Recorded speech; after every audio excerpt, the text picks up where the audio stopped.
Vous voulez acheter une maison, une voiture ou encore faire un voyage? Le crédit peut être une forme de financement. Mais comment donc choisir son crédit? Il faut tout d'abord présenter ton projet à plusieurs banques afin de comparer les offres. Les banques étudient ta demande et ta situation afin de te remettre des propositions de financement sous forme de simulation qui détaillent le prêt. Il est nécessaire de comparer ces offres pour choisir l'offre la plus adaptée au financement de ton projet. La simulation de ton crédit comprend plusieurs éléments. Le montant emprunté ou le capital, le taux d'intérêt et sa nature fixe ou variable, la durée de remboursement et le coût de la mensualité, hors et avec assurance. Les intérêts sont une composante importante du crédit. Le taux d'intérêt que propose la banque peut être fixe, c'est-à-dire qu'il n'évolue pas pendant toute la durée de l'emprunt. Tu sais donc depuis le début combien d'intérêts tu devras payer chaque mois.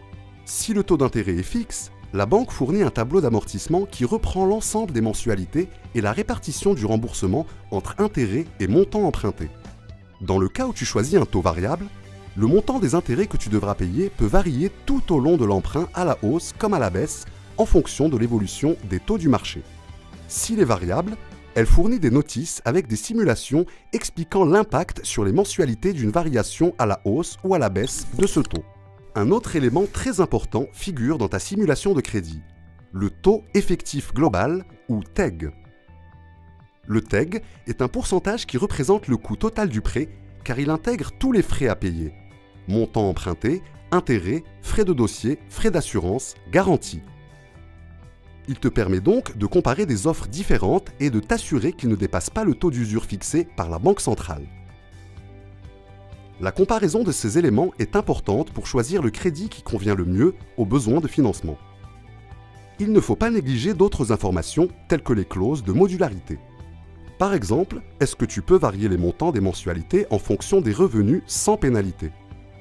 Et s'il est possible d'avoir recours au remboursement anticipé, c'est-à-dire, est-ce qu'il est possible pour toi de rembourser entièrement ou en partie ton prêt en avance sans pénalité?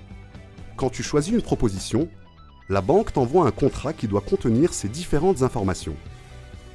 Il est donc important d'étudier ces offres de financement avant de s'engager et de signer son offre de prêt.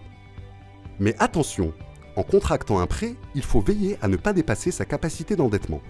La capacité d'endettement est un pourcentage des charges par rapport aux revenus.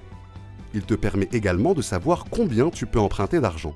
Idéalement, le remboursement des mensualités ne doit pas dépasser le tiers des revenus, 33%.